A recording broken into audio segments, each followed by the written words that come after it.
They didn't last, very long at all, unfortunately. Um, but yeah, I booked that band a lot in high school. Okay. So I went on that tour. The last, it was like 5 shows, like a Baltimore, Connecticut, Brooklyn, Atlantic City, and then the South Jersey DIY venue.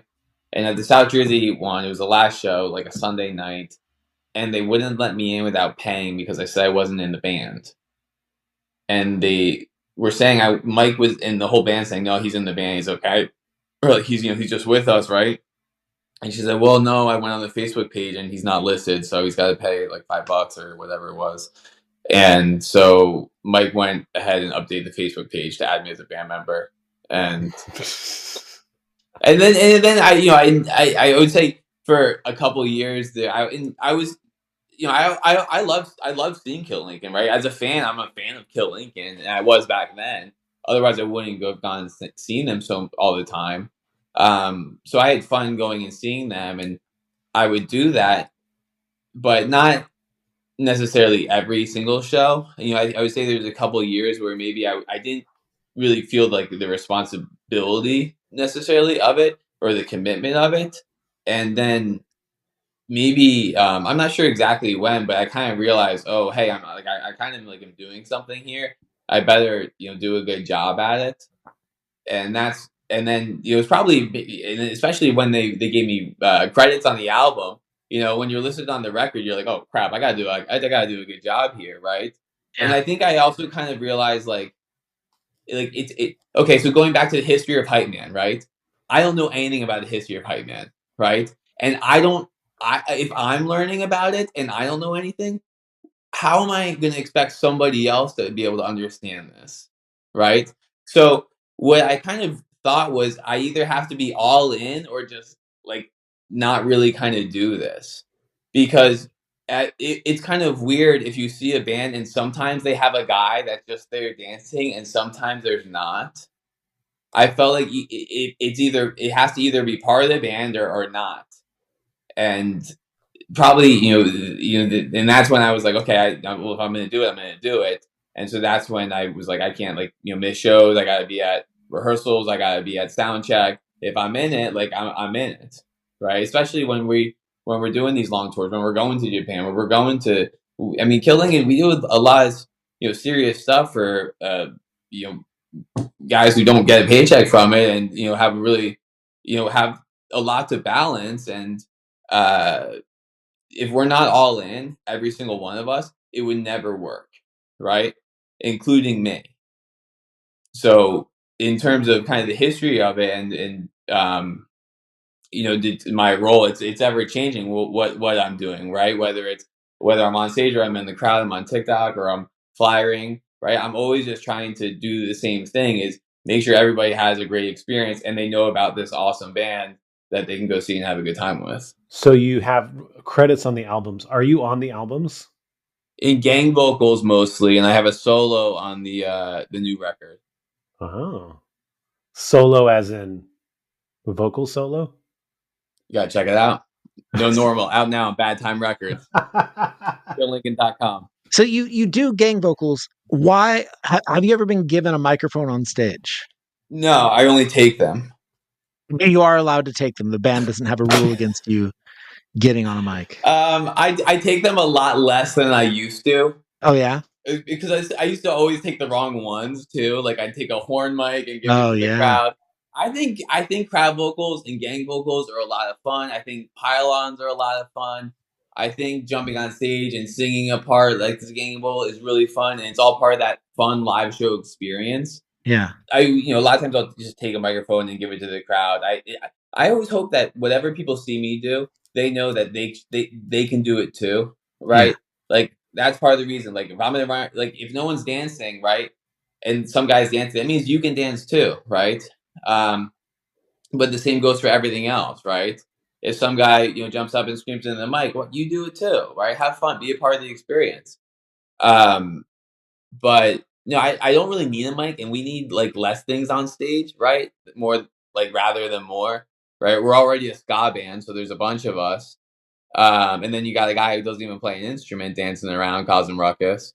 So At one point, we had a hype mic on the stage plot, just so, like I kind of had a place to go more so than anything.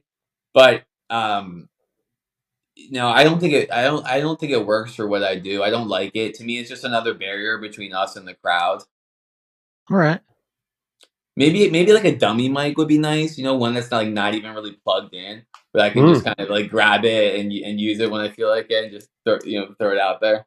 Yeah, I like that idea. Well, like, so with Madness, they had kind of a similar thing. Like they had Chaz, who was danced, but he did kind of hype. Like he did the intro to One Step Beyond, but you don't really do that. You don't go up and be like, no normal. I'm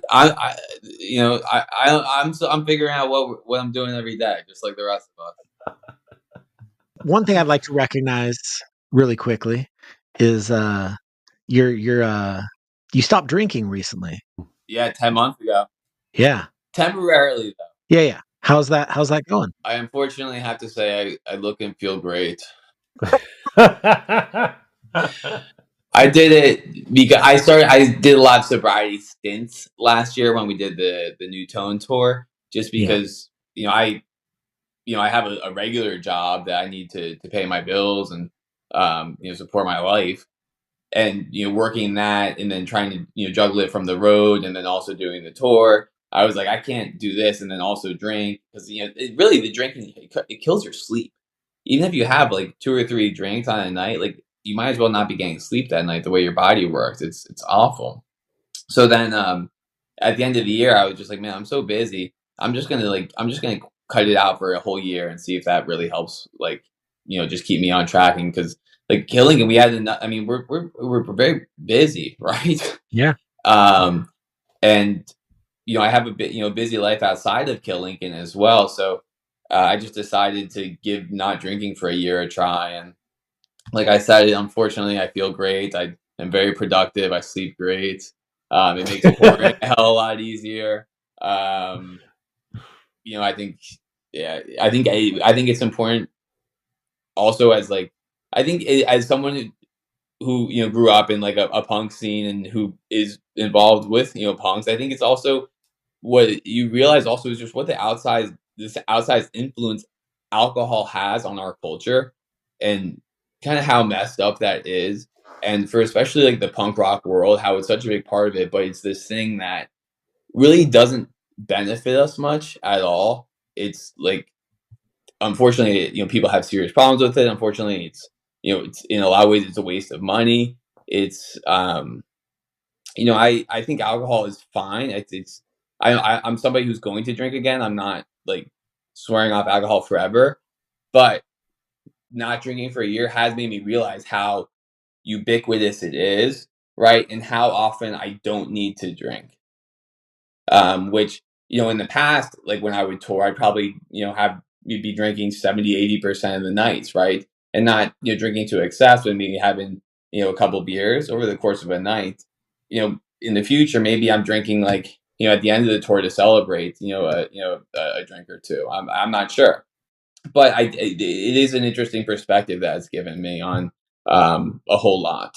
Not to inflate Adam's ego too much, but it really is like counterculture. It is truly counterculture to not drink. Like it is, like you're saying, is so ingrained in all aspects of culture. Like not drinking is like one of the most punk things you can do. It's crazy. Where I live in Baltimore, you go to a baseball game at Camden Yards, you can't buy non-alcoholic beer. Mm-hmm. You can probably play like 20 different beers, right? And they stop selling it during the 7th inning because they don't want you to get too drunk. But the one thing that they won't serve you is beer without alcohol. Isn't that crazy? It stinks. I love non-alcoholic beer. Yeah. I can never get into non-alcoholic beer. Well, I think you have to like beer first. Probably. Yeah. Yeah. I think that's probably a part of it. I'll happily crush them with you next time I see you. Oh yeah, let's split a pack of O'Douls. Let's go. What's a good non-alcoholic beer? I don't even know. I mean, the popular ones are the Athletics. Those are good. The Golden Dawn is kind of like the standard, I think. Okay. But Hop Water is a really popular one. That's one that we really like in Kill Lincoln. It's like a beer LaCroix. Yeah, it is. It's good. Yeah. It keeps you hydrated too. All right, one last thing for the main episode.